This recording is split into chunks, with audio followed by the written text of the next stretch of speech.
Good evening, everyone, and welcome to tonight's edition of the IMA Weekly Show. Our episode is titled How to Starve Cancer, a conversation with Jane McLelland.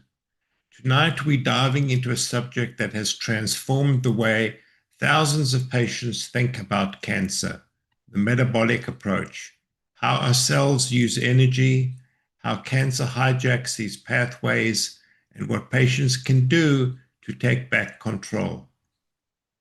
Before we bring on Jane, we want to begin with a powerful story.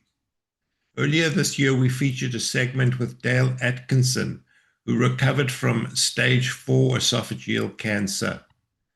His journey is a profound example of hope, perseverance, and the power of metabolic understanding. So let's take a look. My entire 9.2 plus centimeter tumor and all of my metastases had vanished. Physicians should never ignore symptoms that are persistent. The persistent symptoms were across around 5 or 6 years and also across 3 different GPs. And they all decided off the back of that, they thought I was too young for cancer. So from the freedom of access request that I put in for my patient notes, we believed there was a secondary on my aorta of around 3.6 to 4.2 centimeters. We also found one on the neck of my pancreas, and there was a number of lymph nodes involved as well. We believe there was upwards of 8, possibly 12. Because they had given me less than 12 months to live, or they told me within that meeting that they felt I had less than 12 months to live, that form of chemotherapy, they told me, would lower my quality of life and only extend my life by roughly 2 months. So at that exact point in time, I decided and resolved myself to declining chemotherapy. Dr. Amanda King, her knowledge, her intelligence, and her emotional ability to deal with people in their state as well is beyond anybody I've ever met. And I cannot thank her enough for everything she has done for me. Each person's protocol is going to be different because we have individual differences. It wasn't simply throwing figures at the wall to see what would happen. It was tailored to his blood results. I went from struggling to even be able to get down a glass of water to, within the space of roughly 6 weeks, I went from not being able to swallow water to actually being able to eat proper actual food and be able to swallow it without being in extreme amounts of pain as well. My entire 9.2 plus centimeter tumor and all of my metastases had vanished. No surgery, no anything. I am now awaiting a PET scan to confirm if I'm now no evidence of disease. My oncologist has gone from quite literally laughing in my face about my off-label drugs and my vitamin regime, my use of a naturopath, etc., to actively discussing it with me and to asking exactly what I've done and if I can provide her with any articles around it as well.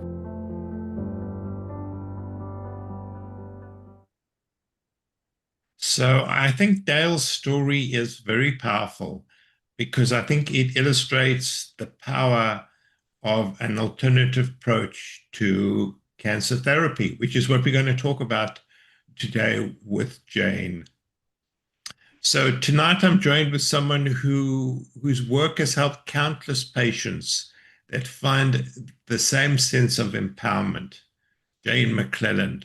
So at this point, I must just interject and say that it was actually Jane's book and an interview with Jane that got me on the current path that I'm on. I saw an interview with Jane and I was absolutely astounded.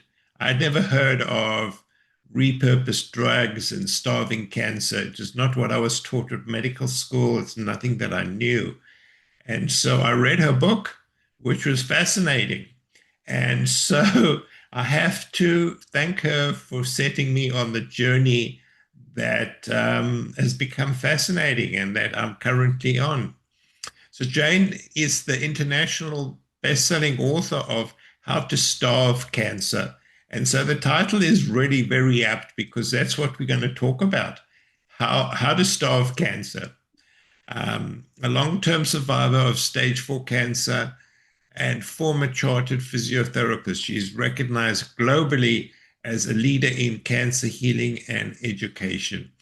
Her book has been translated into 15 languages and was voted best book of all time by the Book Authority and Amazon readers. Although apparently in the UK, Amazon aren't so fond of Jane anymore.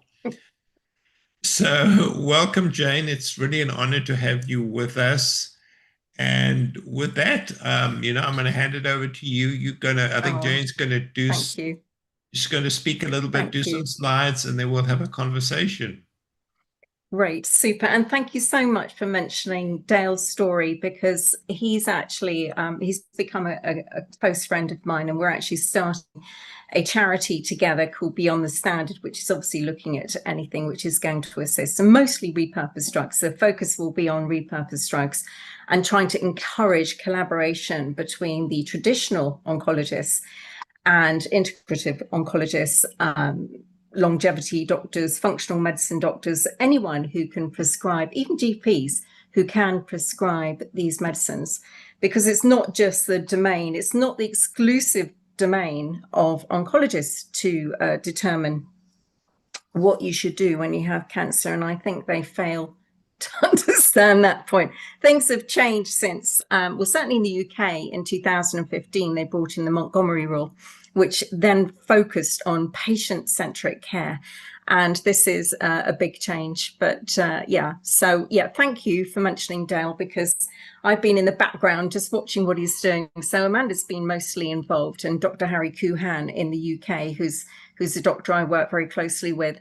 And you know, this is the future. We know the future is going to be a collaboration between these doctors, but at the moment there seems to be an awful lot of conflict, resistance to the whole approach, and this is one of the big problems, is trying to overcome what we have at the moment, which is patients hiding what they're doing from their oncologists because they're worried about being judged. And I think that's a terribly sad state of affairs that we have. How can you get better without having an honest conversation with your oncologists? And we need to wake them up to the power of what these off-label, these repurposed drugs can do.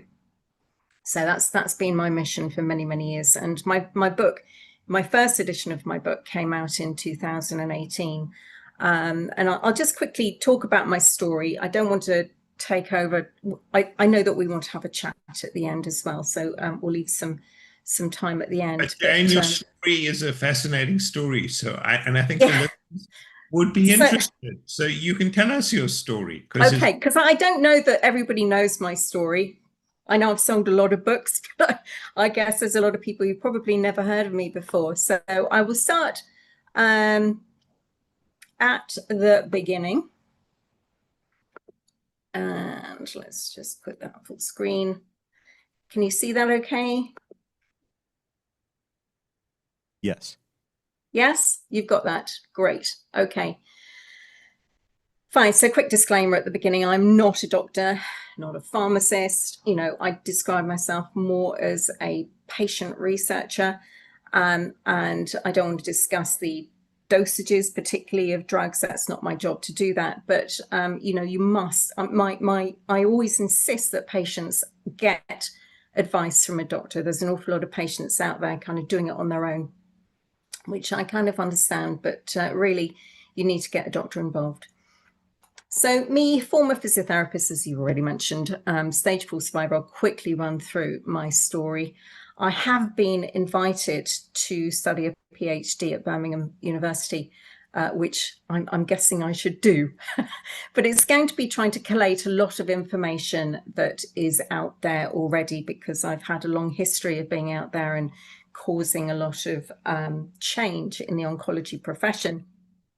And it's actually collating and curating the information that we already have. We've got real world evidence of people doing phenomenally well. I've had solid tumors. And in fact, I'm just about to have hopefully a bit of PR next week with a leukemia story. So keep your eyes out for that. It'll be on my website, and it'll be on my Facebook and my Instagram if it happens. Fingers crossed. You know what press are like. Sometimes they report on things, sometimes they don't. But just to quickly talk about what I'm best known for, my McLelland metro map is really the metabolic pathways that cancer uses to fuel itself. So it's all about trying to disturb the way that cancer gets energy, creates ATP, this energy currency. And there are many routes that it does to do that. And I've broken it down really into the 3 macros of the diet. You've got glucose, which is the carb, glutamine, which is a protein, and fatty acids being the fat. So there's a lot of focus at the moment with glucose and glutamine, and not many people focus on the fact that there are fat pathways which are involved. In fact, if you switch one of these pathways off, so the main driver of cancer is obviously the glucose, but some cancers strongly use glutamine. If you switch both of those off, a lot of cancers actually will use the fat pathway. So there's some fat transporters that get upregulated as well, not on there, but CD36, for example, is particularly important. SCD1. I'm actually doing a sort of an updated metro map and a new edition of my book next year, so you'll have to keep your eyes peeled for that as well. So this was the updated one that I did in 2021, and I've also written about the progression of cancer. People don't really focus on that. They tend to focus on the McLelland metro map, which is fine, because the first thing you need to do when you have cancer is starve it, and that's this bit here. So my metro map is here, but cancer doesn't start in the genes. It actually starts in the cell membrane as a result of stimuli coming in from the abnormal microenvironment. And that leads to factors such as nuclear factor kappa beta and STAT3 being fired up, and this fires up some of these pathways in here. And once you have lactate being produced by this glucose fermentation problem, that stimulates growth factors like VEGF, the vascular endothelial growth factor, to try and take away that lactic acid. And it will also switch off the immune system as well at the same time. It'll turn anti-cancer macrophages into pro-cancer macrophages, the tumor-associated macrophages, and then you get this runaway fast cell division, which is where they use chemo, right? So this is a very basic graphic of what happens. Obviously, there's crosstalk. Once you get this going, it's a lot of mix and match going on with it, but this is a basic schematic of the classic way. I've had to unpick the hallmarks of cancer to create this map. Nobody'd done that. So, and you may disagree. You may think that's, this is not the way it happens. But for me, as a researcher, this made much more sense to me to work out how things ended up being in this fast cell division. And there are some elements here which I think are really critical. We know that toll-like receptors, which are pathogen receptors, get switched on with every cancer, right? So we know that pathogens are involved. Not necessarily, I think people always focus on the antiparasitics, but these also have effect on other, so they have effect on bacteria, yeast, viruses, all sorts. They have a very common antimicrobial effects, a lot of these off-label drugs. In fact, I think most of them would have had some effect. All the ones I've looked at seem to have anti-COVID effects as well. So we'll talk about that a little bit more, but I'll just quickly whiz through. So my last edition of my book, I included a chapter on ferroptosis. Most people associate cancer cell death with apoptosis. Now, ferroptosis was discovered as something that happened in cancer cells. It's obviously always been there, but they didn't really focus on what was actually going on until 2012. But it's all about this accumulation of lipid peroxides. It's sort of rusting the cell membrane. And this seems to have much more efficacy than just trying to do apoptosis. Apoptosis tends to stimulate resistance in the cancer cells, whereas ferroptosis seems to have a much more efficient cancer cell death. Whiz through my history. So that's like a million years ago when I was first a physiotherapist. Don't want to talk too much about this. This makes me very cross, but I was under a doctor. About 19 patients died. There was a national recall. He's actually since been struck off. And unfortunately, I was in the wrong place at the wrong time. Really, it was terrible, and let's not dwell on that because it just still makes me very cross. Should never have had cancer at all. So from 94 through to 96, I was battling the normal chemo, radiotherapy. I had a Vertime hysterectomy for the cervical cancer, and I was only 30 at the time. So this was devastating for me. I really wanted a family. I just met Andrew. and I wasn't married. I just thought I was left on the shelf. It was just truly, truly dreadful time for me. It was massively depressing. So I went through a very down period of my life. And then to cap it all, in 96, my mum ended up with stage 4 breast cancer. I tried at that point to look for things that would help her. This is when I started to discover things like intravenous vitamin C, and IGF and low glucose, low GI diets. That all came into my approach at this point. But I didn't really, I kind of twigged that I was quite close to stage 4 because it had spread to a lot of my lymph nodes. But so it was a bit of a wake up call for me. But then in 99, I was diagnosed with stage 4. And at that point, we did a quick marriage. I literally found out on the Sunday. They'd finished staging me by the Wednesday. Thursday, I just said, let's get married on Saturday. So that's what happened. And that was really, that led to me just I called my cancer my spotted bother, which was what my mother called it. And then I put together a whole load of things that I was doing. I was like throwing everything at it, the kitchen sink, everything. I knew that I was terminal at this point. And cervical cancer, when it gets to that stage, is incredibly aggressive.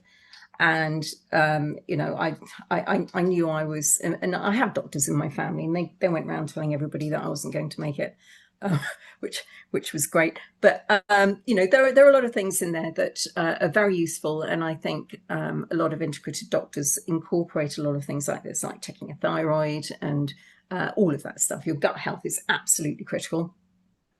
But it was in that year that I actually started going through journals. Back then, the internet was pretty sparse with information. So I was really finding all of my info through journals and magazines and things like that. So this was in the Journal of Herbal Medicine. I came across berberine.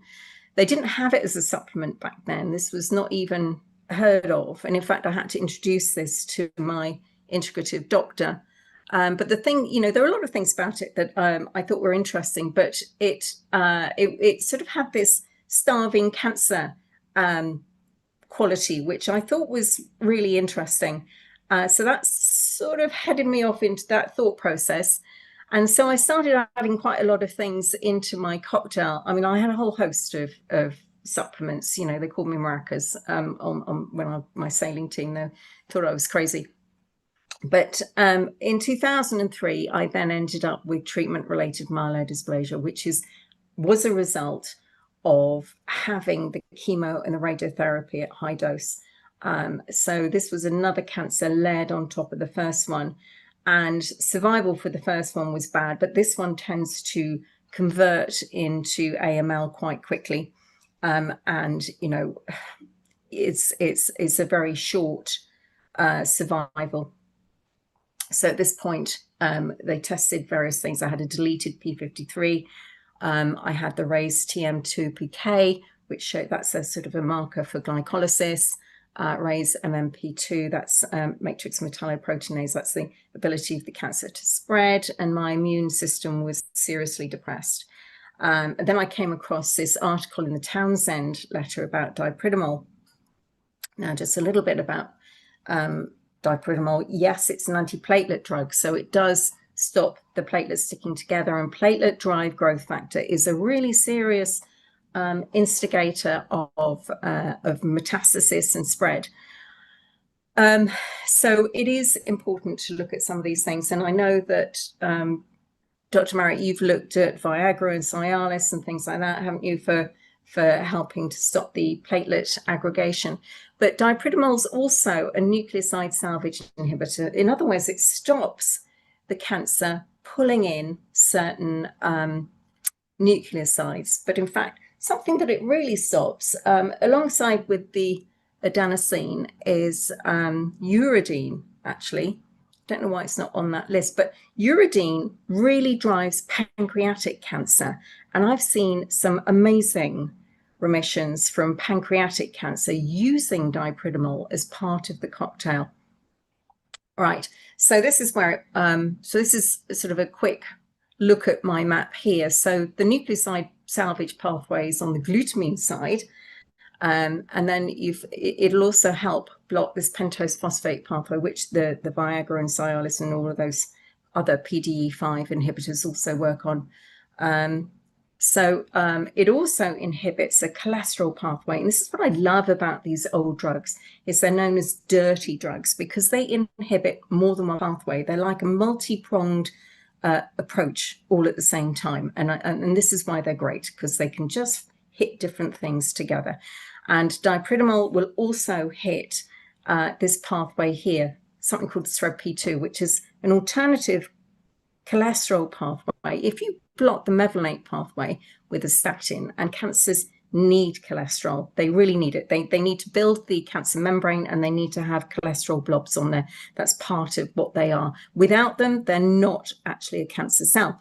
So they need to have these this fat pathway activated, and some cancers use this strongly, like pancreatic cancer, ovarian, breast, prostate. They all love this pathway, particularly in AML. But dipridamole, actually, I wouldn't use for most blood cancers because a lot of it can cause this bleeding or so it needs to be checked very, very carefully. But this is my cholesterol corner down here, and this is part of what I did. So I added a statin into my cocktail, and it also blocks this GLUT1 receptor, the statin. So I'll quickly talk about the pathways that it blocked. So with the statin, I then added other things as well into my cocktail. So that's the research that I came across. And then I found that if you added a non-steroidal, and I used etodolac rather than sulindac, and I actually took this information to my oncologist, and back then they didn't quite have the same strict guidelines that they do now, and she felt compelled, given my situation, to actually provide this cocktail, the two drugs, both as the etodolac and the statin, because she was actually, thankfully, she had actually just been investigating statins herself, but she didn't know which one might work. She was really pleased that I'd kind of shortcut a little bit of her research, and she said, right, great, yeah, I'll give it to you. You know, she knew I didn't have long. So by 2004, I was no evidence of disease. But in fact, actually, having said that, I kind of let myself go a little bit. I didn't take all the drugs all the time. I stopped because I didn't know what I was doing. I felt like I was a complete guinea pig, which I was. I didn't know anybody else who'd done this. I didn't know that they were going to have the effect that they did. But 7 months after starting my cocktail, all my markers went almost back down. They're not completely, almost back down to normal. I should have stuck with it for much longer. And then in 2004, I had a big birthday, went a bit crazy. And unfortunately, I kind of made it get worse again. And I was on my markers were going exponentially up. So at this point, I put my cocktail back together again. So in 2003, this was my basic cocktail. So the dipridamole, the etodolac, and these other things as well. But in 2004, these are what I call my big guns. Obviously, I was taking quercetin, curcumin, a whole load of things, green tea, etc. Lots of stuff to block different pathways. But this was including the berberine, which I think was critically important for me because I'd forgotten about it. I started it in 99, and then you know what it's like when you're a cancer patient, you're just bombarded with all this information. But I remembered it. I put it back into my cocktail, and after that point, I then found metformin, which I then entered in, and later on, I took cimetidine as kind of like something to switch on my immune system. So it's been a complete cocktail of things together, and here I am. I've been completely. Dipridamole and NSAID is like your basic starting point, or has No, I wouldn't say that would be what I would recommend to cancer patients. I think the research really backs, most of the research seems to back metformin and statin as the two, if they work together. In fact, metformin and statin actually work on the SREB-P2 pathway as well, less intensively than the dipridamole and statin. But And you would combine with berberine. berberine I like. It has a lot of lipid inhibiting properties that metformin doesn't have, but metformin has other properties that berberine doesn't have. And in fact, it looks like the synergy of berberine and metformin together, particularly for non-diabetics, seems to be better, right? So but obviously, there's obviously been a big, especially in our community, a push against statins. So people don't. Yes, I'm well aware of that, and I think you need to separate cardiovascular problems from cancer, and this is. I think that's the point. We're treating cancer now. We're not treating cardiovascular disease. Yeah, exactly. So, and if you have cancer, you have to change your priorities. If you don't have cancer, there are other things, like berberine is great for trying to reduce your markers for cholesterol, etc., or trying to improve your general health. And I still take a statin. Actually, I don't take it all the time. I do take a bit of CoQ10, and I make sure I'm sort of boosting myself. And CoQ10 does have some anti-cancer effects, but if you take, one of the reasons that statins works is it lowers the glutathione and the CoQ10, and actually creates a pro-oxidant environment, which is better because that works better with chemo, and it actually works to stimulate ferroptosis. That's the point. So statins actually seem to be quite important for ferroptosis. And once you've, you don't have to take them necessarily forever, but I would say pulsing them would be the way to go forward with it. And I do think they are important. In my view, they seem to have the best effects for stimulating an overall result. But so would you recommend a statin for most cancers then? Fibrates also can be particularly important. So there are some cancers that are driven by a different fat pathway, more of the SCD1 pathway. And fibrates, in fact, actually maybe a lower dose of each. Again, it would have to be carefully monitored by the doctor. You don't want to risk sort of muscle problems coming up with this. But the combination of fibrates and statins, and the best statin seems to be actually pitavastatin. That has less muscle influence. It doesn't have the same interactions with other drugs that some of the statins do, like simvastatin. It's a lipophilic drug. So these are lipophilic statins. You can't just have any statin. They don't all work, right? So pravastatin is a hydrophilic. So it's water-loving, doesn't work for cancer, right? But the lipophilic ones do. So atorvastatin, lovastatin, simvastatin, and now pitavastatin, which seems to be this new superstatin. And in fact, they've shown that in ovarian cancer, pitavastatin is really key. So ovarian cancer loves the mevalonate pathway, which is what the statin stops. And they found out that, and I was talking to Professor Richardson at Nottingham University about his use of ivermectin and a statin together. They seem to be synergistic for ovarian cancer. So they were trying to get the level of pitavastatin to work against ovarian cancer.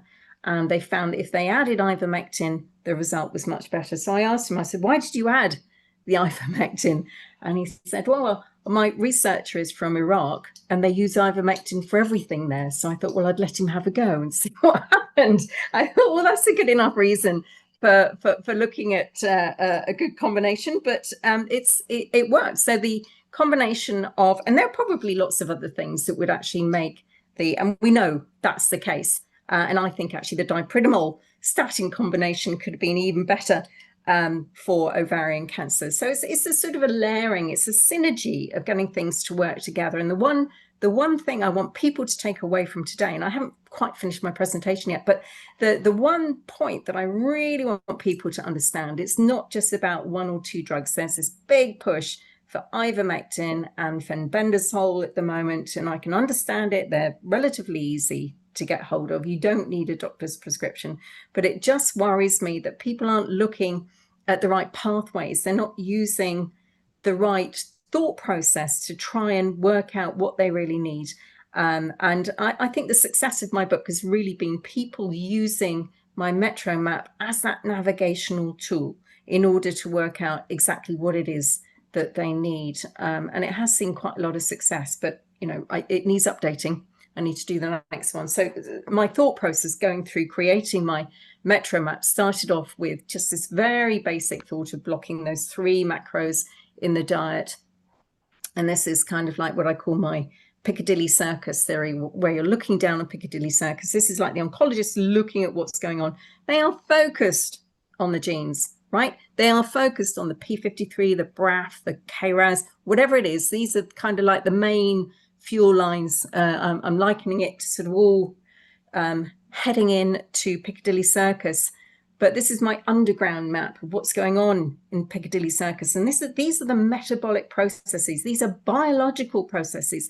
These aren't genetic processes. These are things that the cell will do. It just has this ability to use different pathways to go around and switch and change. If you can't get to Piccadilly Circus through the Bakerloo line, you're going to go up the Northern line, you're going to go, like, you've got all these different routes that cancer will use. And sometimes they have to take a long route to get around to Piccadilly Circus. But this is the point, is that cancer rewires. And this is why we have resistance, we have treatment problems, and people fail because their cancer doesn't react properly to the chemo, the radiotherapy, the immunotherapy, whatever they're on, tyrosine kinase inhibitors, because the cancer is rewiring its metabolism.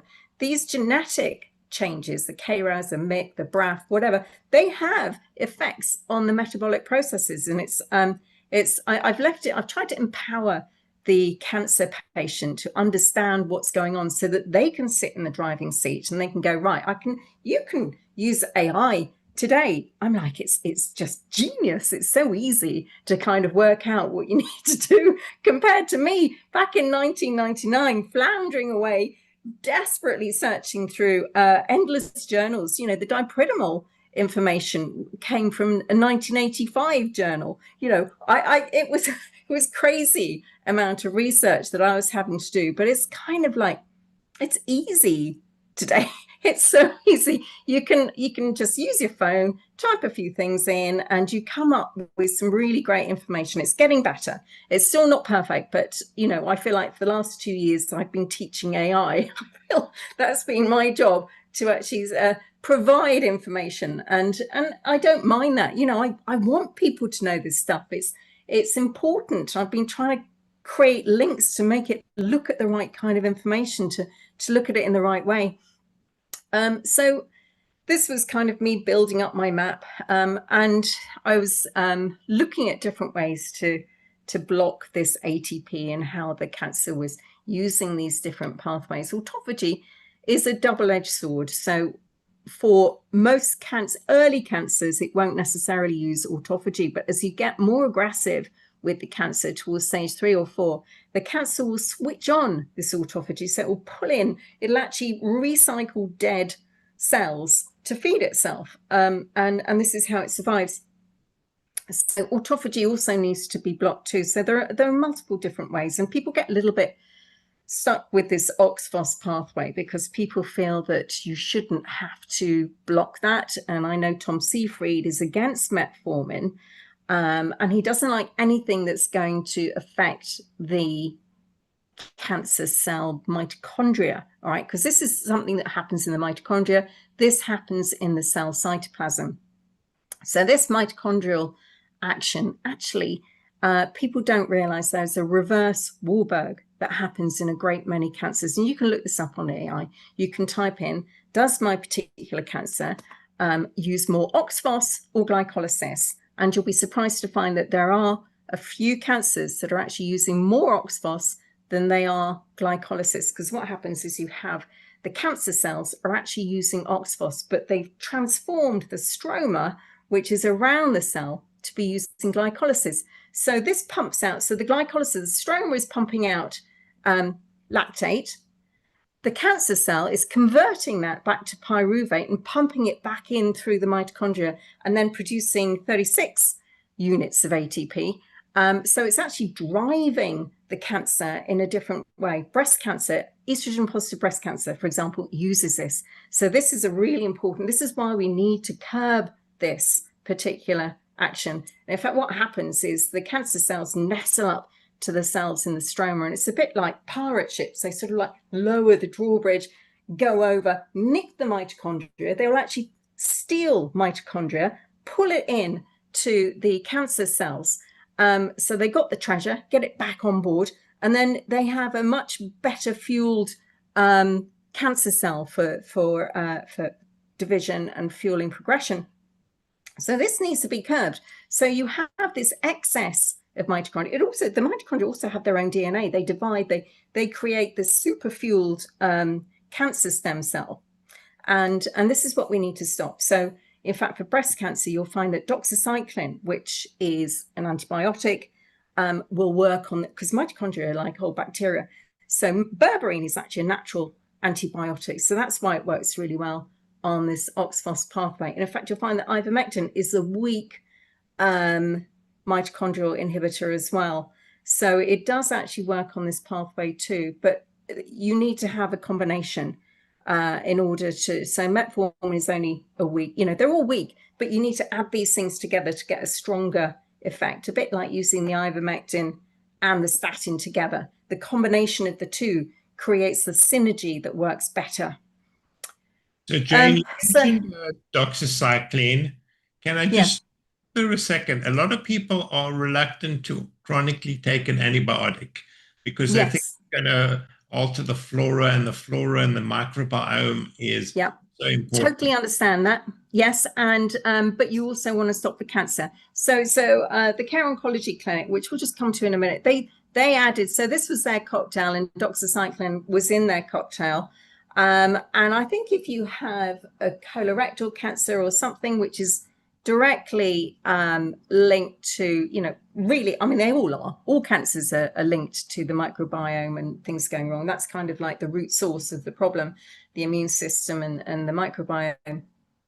But the doxycycline is effective, and they used it for a month on and a month off. So they'd allow the microbiome to recover in that month off.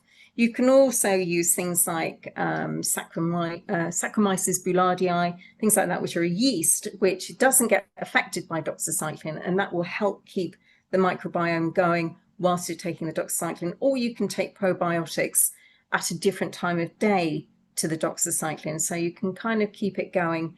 And it's just a juggle. Always trying to get yourself better. Doxycycline, out of all the antibiotics, seems to have the least effect on the microbiome.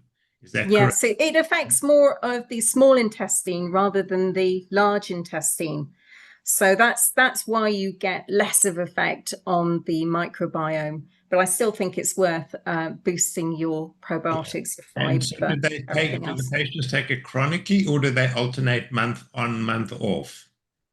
They tend to, if they're going to do it, some patients are given doxycycline, like, and I think a lot of Lyme patients actually take doxycycline all the time. But most of the patients will take it a month on and then rotate off. In fact, they're rotating the mebendazole for 1 month and the doxycycline for 1 month, just alternating between the two. But I do think that given they both have huge anti-cancer effects, but they work in different ways.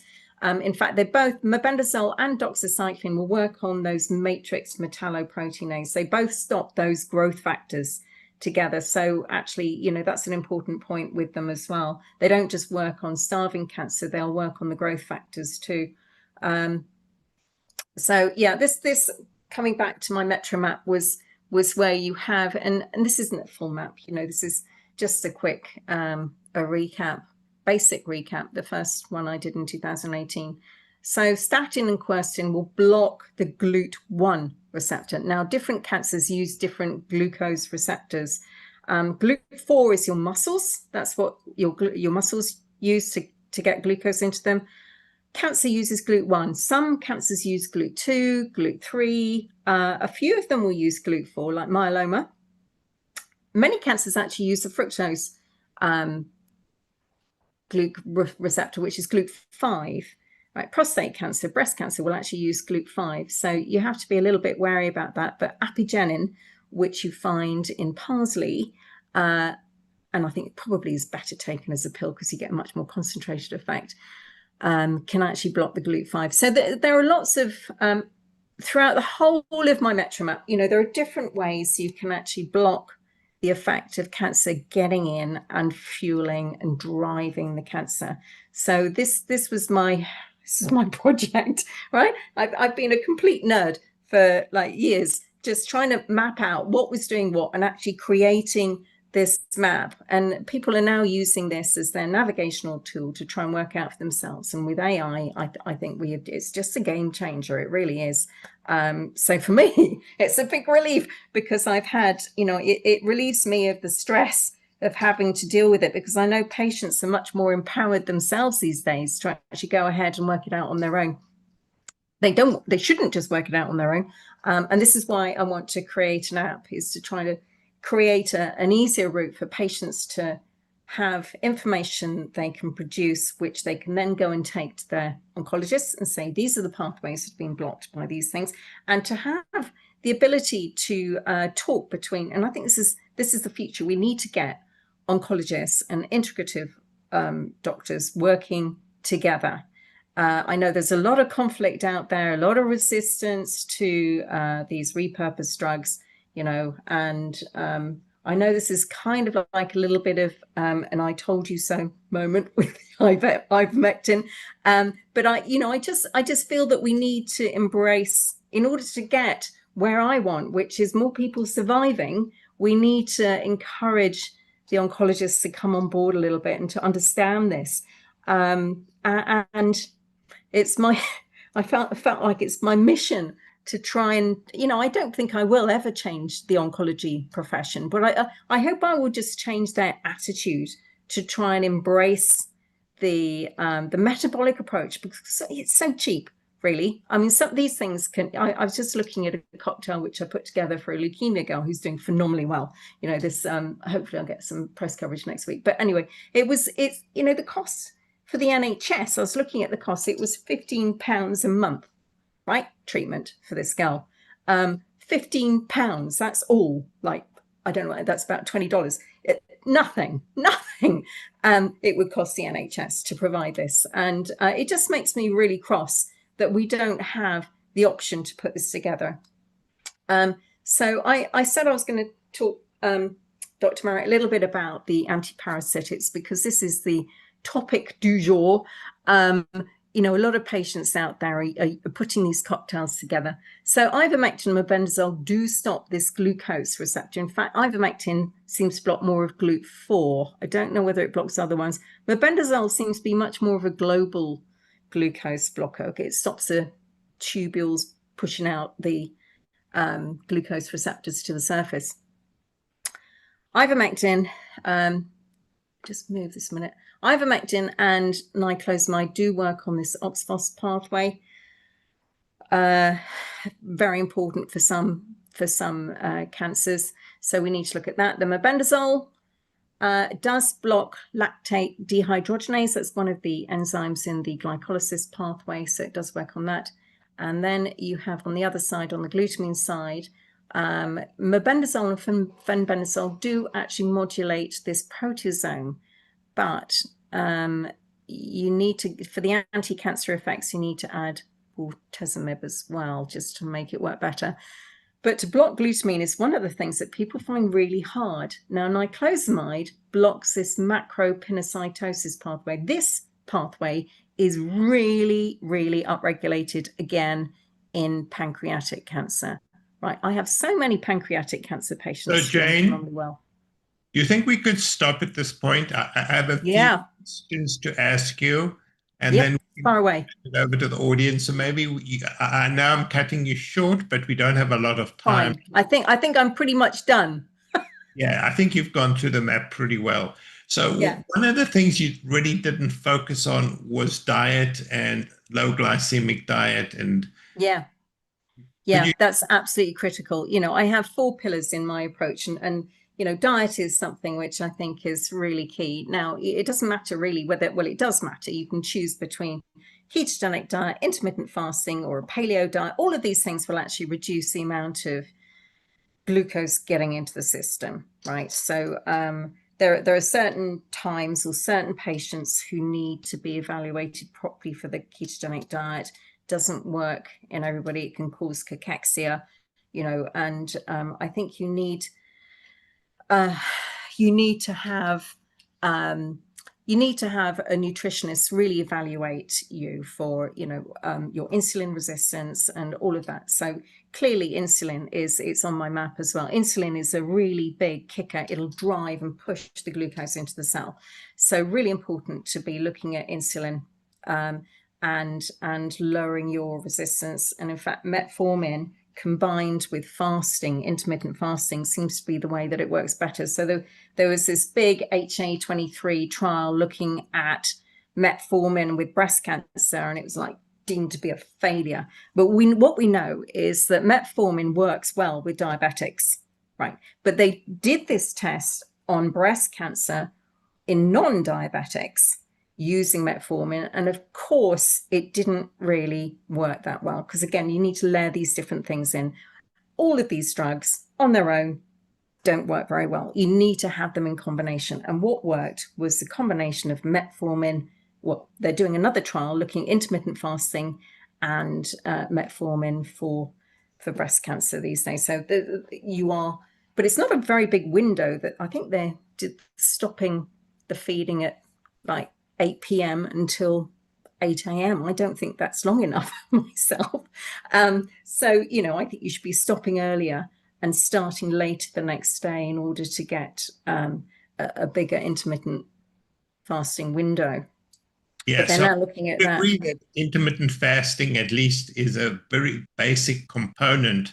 So, Yeah. I was speaking to a patient who is a physician who had metastatic disease, and she said, she has a vegetarian diet. She eats really Yeah. well. She eats vegetables. I then pushed her a little bit further, and she ate like 5 meals a day. She snacked Right. at night, and she liked Yeah. her pasta. And I said, you know what? Those are the worst possible things that you can do. So it's really important to exclude high carbohydrate diets, processed food, glucose, because you want to starve the tumor. You would agree with that? Yes, you do. Absolutely. It's absolutely paramount. You should get your diet right. And the first thing, actually, sometimes that ketogenic diet will help kickstart you into a better diet. And you know what? GLP-1 agonists, if you're really struggling, take them at the beginning until you get maybe into a better pattern. And they have shown that GLP-1 agonists will actually help reduce colorectal cancer rates, etc. So, this is another emerging factor that may come into it. But of course, the cocktail, the polypharmacy of using different drugs together, because of course these things have some potential side effects as well. So it's all about having a safe cocktail. And maybe at the beginning, if you just want to get into that kind of better approach, maybe you go and have a GLP-1 agonist to start. You say, please, I need to curb my diet. I need to be having a better diet. And it stops you from eating some of those, the pastry type of things. So this is important. And I do think it's something we should layer in. They are miracle drugs, and I think we should embrace the fact that this could be very useful for some cancer patients. Yeah, so I must agree. I think GLP-1s aren't the answer to the obesity pandemic, because that's just people gluttonously overeating. But I think people who are trying to do intermittent fasting and are struggling, it's a way of kind of kickstarting their diet. Exactly. I think a lot of people need help. And why deny them that help if it's going to just get them over that line to once they understand what they need to do. I just think people do. Cancer is complex. It's not going to be easily fixed with one thing or another. It's always going to be a cocktail. So that's really that's really what I'm trying to achieve, is to get doctors to look at beyond ivermectin and fenbendazole, and to actually look at the bigger picture of everything that's going on in the cancer cell, and to look at some of these cocktails to see, if we can get better results for people. Yeah, so I think I must agree with you that just mebendazole or fenbendazole alone is not, ivermectin is not going to cut it. That you need a combination of different drugs that act on different pathways. So what would you say is the minimum amount of drugs that they need, or do you adapt it according to patients? The more aggressive, the worse the stage, the more you need to attack it, and I think if you are stage 1 or 2 and you've got breast cancer, go for a bit of doxycycline. I mean, Professor Lazanti was looking at just a cocktail of some antibiotics. So he's using azithromycin and doxycycline to push on that reverse Warburg effect. And then he was using berberine as well. And then he was looking at vitamin C to block the glycolysis. It's like you need to block both of them, both the oxycolysis and the glycolysis together. And he got really good effects just with stage 1 and stage 2, just looking at that cocktail. But there are, I think you just need to, I think metformin and statin actually are quite critical. If you are more advanced, you absolutely need to look at adding more. And there are, prostate cancer, pancreatic cancer, breast, ovarian, they all are colorectal, driven by these fat pathways. So I don't think you should rule out putting a statin or a fibrate or, the dipridamol. So yeah, you just have to learn what drives different cancers, and the information is out there. It is, and it's much easier to find these days. So I'm power to everybody. You've got this. But just going back to statins, what kind of dosage I know you don't prescribe, but no, I can tell you what I did and what the Care Oncology did right at the beginning. They were prescribing 80 milligrams of atorvastatin. I took 80 milligrams of lovastatin, and I actually think that their results were better in the early days when they were doing that than they are now. Well, the COC is effectively disbanded, but before they disbanded, the results, I would say, were better when they had higher doses. But it may be that you need to lower that dose and add a bit of fibrate, or add a bit more berberine, or something or a bit of niacin even, that's actually going to help block those fat pathways a little bit more as well. Dan Shen, by the way, blocks that CD36, that's red sage, and that's really important for blocking this uptake of fat, where, and I'm talking about the 3 antiparasitics in my earlier slide, where you've got the ivermectin, you've got mebendazole, and you've got niclosamide. I think niclosamide is brilliant, and I think it is so underutilized right now, really underutilized. And it blocks glutamine, like you're blocking lots of glucose pathways with the ivermectin and the fenben or mebendazole, but you are not blocking the glutamine pathways effectively, and that's what worries me. And I can just see that even if just adding some more of these glutamine inhibitors would really push the results up. And I want to collate these results, and I'd love your help with this, please. Dr. Marik. So collating, just bringing some stuff to me, so for my PhD, so that I can actually just report on these cases and actually try and prove to the world that this really does, this is actually a viable route forward, and try and encourage doctors to come on board. And I have a list of doctors who follow me and who follow my approach on my website. I want to add more. And I don't just want to add the doctors who just do the ivermectin and fenbendazole. I really want doctors who will look at bigger, better cocktails for their patients. I think you're very limited just by, they will have effects, and some people do well, but I just want people to do better. And that's the important bit. Are you saying that most of the patients should be on a combination of metformin and a statin? I think, in a word, yes. I do think that that would encourage other pathways to be blocked. So yes, I think that would, yes, I would. So, Jane, maybe at this point we can hand it over to Autumn, and I'm sure there must be some audience questions that we can try and answer. Yes. Hi, Dr. Marik. Hi, Jane. Hi. As Dr. Marik mentioned, my name is Autumn, and I'll just be sharing a few questions with the audience. One question that I wanted to start off with, one of our senior fellows asked, Jane, how do you maintain your remission at this point? Right. Well, I went into remission in 2004. Cancer cells have not come back. I mean, I didn't, I do still take dipridamole at night, a statin mostly, and metformin I take during the day still. I still have a relatively low glycemic diet. I'm not as good as I was. I was really on it when I was going through cancer. But nowadays I'm a bit more relaxed. I know I can switch it up if I ever need to. And to be honest, until COVID, I was still checking my cancer markers. But since COVID, it just became a nightmare doing anything. So I haven't actually done that since. I'm just relying on the fact that I feel okay. And there were always that sort of, that scanxiety and results anxiety that you always get. I haven't had scans or anything for years. I'm just hoping I'm okay. I haven't looked at any other kind of markers. I haven't looked at biopsies, blood biopsies or anything like that for checking for stem cells or anything like that. So I think I'm okay. But you are still taking some...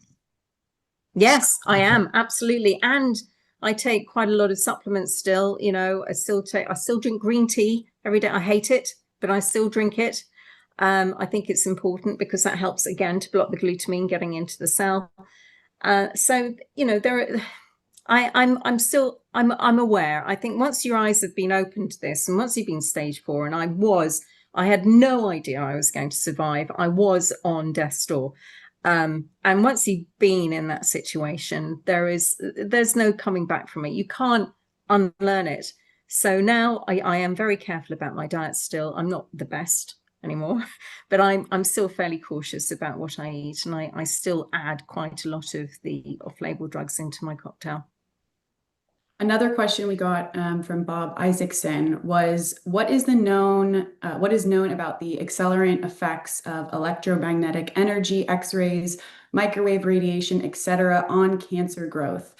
Is this something to avoid when one is diagnosed with cancer? Well, there are pros and cons, aren't they? I mean, this is not my specialty field.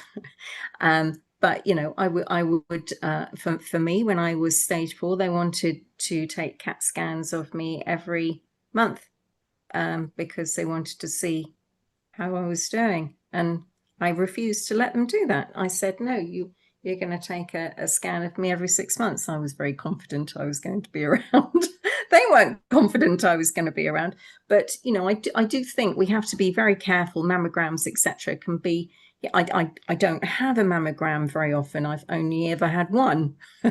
I like to keep the amount of radiation down to a minimum. I mean, we can't avoid those cosmic rays, so it's hard because the environment's tricky, and your work may expose you to all sorts of different toxins and carcinogens and things, and it's you have to tiptoe your way around everything and just do what you can. And I'm not saying don't have those mammograms. For me, I just feel like I'm doing enough to I check my breast properly regularly, and I think I'm okay. Dr. Marik, do you have anything to weigh in on that question? Well, to avoid as best one can. I mean, especially CAT scans, because a CAT scan is like equivalent of 1,000 X-rays, and radiation exposure from medical radiation accounts for about 5% of all cancers. So yeah. CAT scans and all these scans actually cause cancer, which they're trying to detect. So, try and avoid them as best you can. And as Jane said, only do it once if it's really needed. Another question we got for you, Jane, was from Bob Fox. He asked, what AI engine do you use for your research, or which one do you prefer? I actually like to compare a few of them. So I use Perplexity probably the most. But I also use Grok 4, and I also use Consensus for looking at for deep searches into literature. So lots of different things, but I'd say Perplexity is probably the one I use the most, and Grok 4, I compare the two really. ChatGPT 5. So I must agree with Jane. We've looked at a few of them, and we really like Perplexity. I think it's very scientific. It gives you the true facts. It gives you the references. It is sometimes useful to compare different ones, but I find most of the time Perplexity actually gives you the truest answer. Yeah. Yes. And I asked some questions about me. And I see what the results actually say. And, I think Grok 4 and Perplexity definitely came out on top with getting the information right, but it's not perfect. They don't always. So, I will ask them certain things and they'll get the wrong drugs that I took. So I don't know. Yeah, so I think that the answer is most of the time it's correct, but you got to cross-check the references. Yes, and I'm constantly, and I think, okay, it's learnt. I've told it what I was taking, but it still gets it wrong. So I don't know. I don't know how good its learning really is. So who knows? Last question before I move on. I think somebody's asking how to access Perplexity. You go to their website. Yeah, perplexity.ai. Yep. Yeah. And so there is a free version, and then I think there's a paid version. Yeah, you can go pro with it. Yeah, the pro, which gives you somewhat more detail. And they So seem. you can get a few pro searches on the basic one. They give you, I think, 3 a day or something. Yeah. I can't remember, but anyway, I pay for the pro.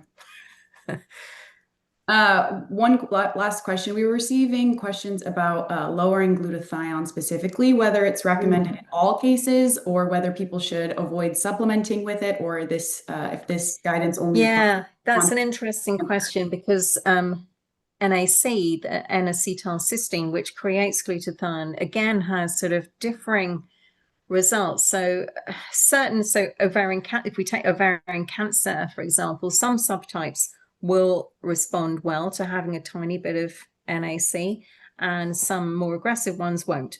So, and it is very variable depending on what you're doing. So, and it's also down to the timing. You don't want to be taking this just before you have chemo because it's going to stop the chemo working, but you do want to take it. There's research to show that if you take it 5 or 6 hours after your chemo, you're going to protect your healthy cells. So you've already killed off some of your cancer cells, but you want to protect your healthy cells.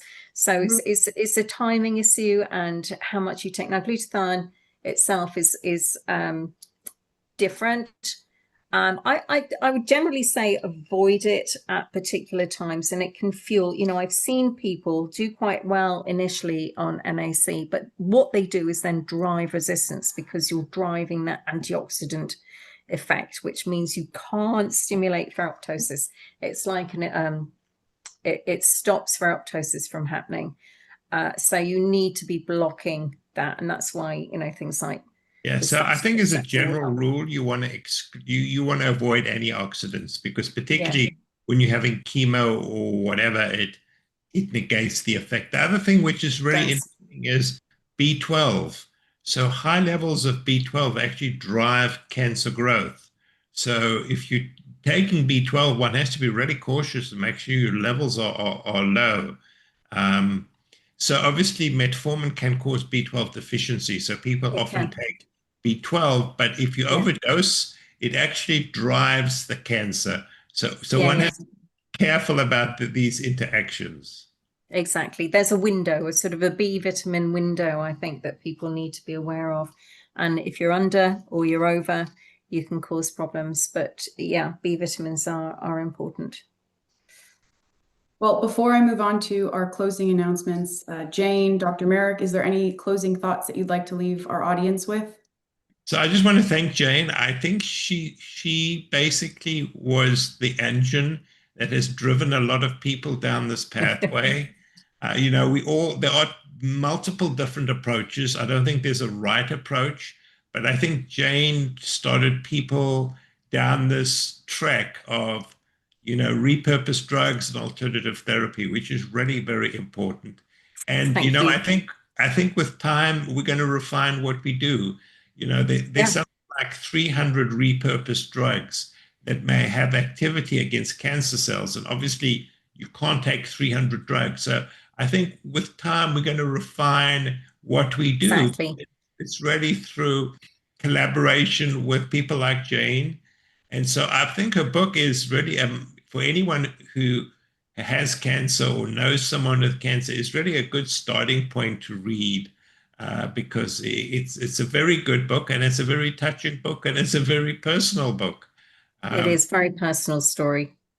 But yes, I think actually you're going back to, if I can revert back to Dale Atkinson at the beginning, he said it lit the fire underneath him to actually drive him to beat this thing. So, and that's what I want to do. I want to light that fire and to prove to people that it is possible to overcome even stage 4. I feel like I'm constantly having to bring people back from the brink. I mean, for me, the best time to be adding these repurposed drugs is right at the beginning, when you're first diagnosed. That's what I would love to see in the future, is you go to the oncologist, you're diagnosed, you literally come out of that consult, you go and see your GP, and then the GP provides you with a cocktail of drugs, right? That would be my ultimate mission completed if that happened. I think we are probably decades away from that. But this is what I want to do, is to create more information so I want to collate the info, and then what that will do, I want to sift through that and come out with the better cocktails and the more information, and maybe we can work on that together, Dr. Marik, and look at creating something together to do this that. Is the book, How to Starve Cancer, which is really the ultimate goal. You want to starve cancer, and so you can get this book. Fortunately, I checked today, it's available at Amazon.com. So it is available. So my second edition, so you can get the first edition. The second edition is actually called How to Starve Cancer and Then Kill It with Ferroptosis. So I've got that new chapter on ferroptosis. And every time I speak in the UK, they kind of punish me and take my book down. So they did it a year ago when I talked at the Yes to Life charity event. And I got my books back up again, not my second edition, but I got my first edition back up. And then I spoke again this year. They took my book down again. So to find my book, my second edition, you can go to my website, which is howtostarvecancer.com.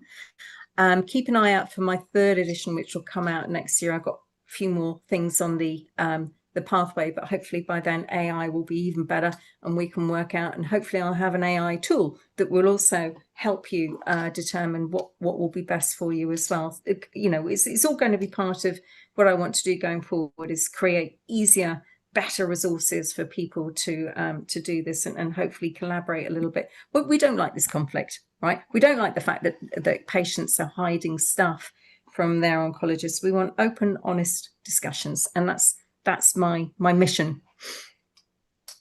So thank you, Jane. It's been a pleasure having you. Okay, I've loved it. Thank you so much. It's such an opportunity for me to speak to your gang. I've wanted to do this for a long time. So thank you so much. Thank you. And thanks, Autumn, and the rest of the team. Yes, thank you, Dr. Marik. Thank you, Jane. I will move on to our announcements and keep it quick. Have a good night, you two. Thank you. All right, so some exciting news. Our upcoming IMA conference tickets are now live. This is very exciting. We hope that you will join us for 2 powerful days of learning, connection, and collaboration with clinicians and researchers from around the world. You can get those tickets at the link on screen, imahealth.org/conference. For those of you that would like to go deeper onto tonight's topic, one, be sure to purchase Jane's book, and also you can visit our new Cancer Care Hub on the IMA website.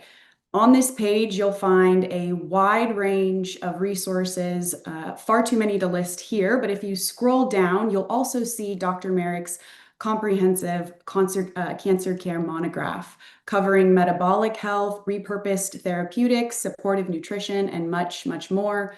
That link is imahealth.org/cancer resource hub.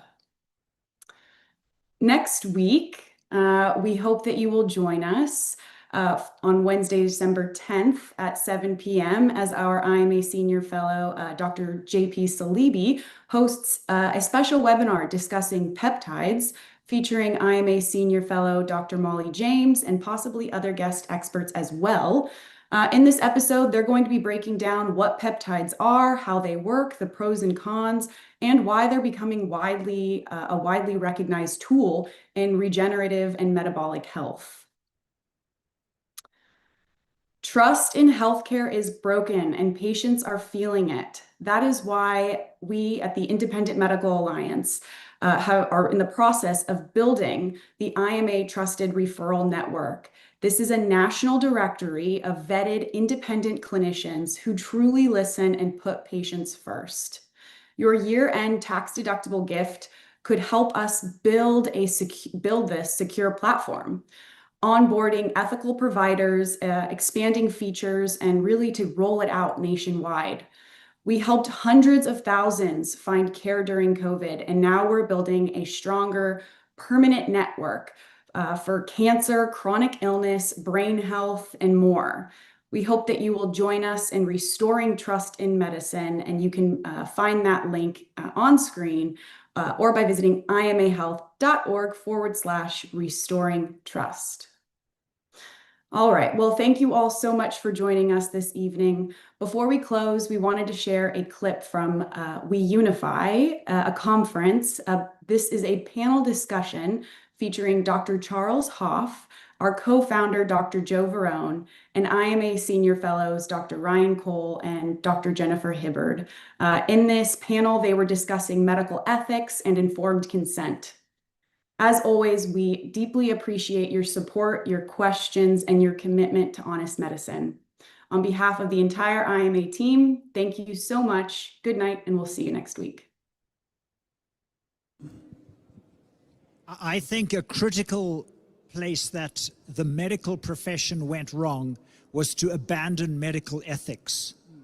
Every doctor and nurse and healthcare provider should know that it is never, ever right to force anybody to have a medical treatment or a medical test that they do not want.